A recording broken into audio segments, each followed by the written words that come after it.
Hey everyone, we're talking about prayer and talking about and using as a guide for prayer what's commonly referred to as the Lord's Prayer, found in Matthew and I believe in Luke.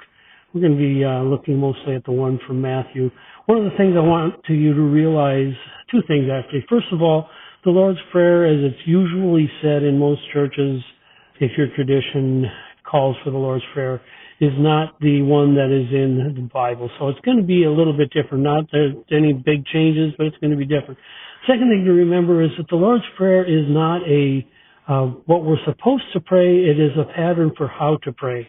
And there's some traditions that, like the tradition I grew up in, that never say the Lord's Prayer. In fact, I heard some speakers in my tradition say we should not say the Lord's Prayer because it's just a rote prayer, which I don't agree with. And then there's other traditions where the Lord's Prayer is essential for worship. I have been asked not to return to a couple of churches because I did not do the Lord's Prayer during one of their services, and they told me in no uncertain terms that I would not be back because of that. I kind of want to find us going somewhere in the middle of the fact that we look at the Lord's Prayer as a pattern for how we pray. It starts out with worship and acknowledging God as our Father. It talks about His will being done. It talks about provision. It talks about praying for other people. So that's the pattern that we're going to be following.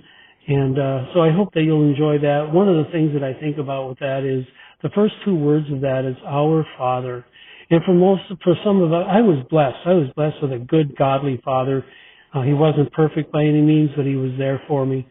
And some of you may not have that privilege. Some of you had fathers that were abusive. Some of you had fathers that were distant, that were non-involved in your life. Some of you may not even know who your father is. And some of you may be lucky enough, like me, to have a father that was godly, but you also realized he wasn't perfect.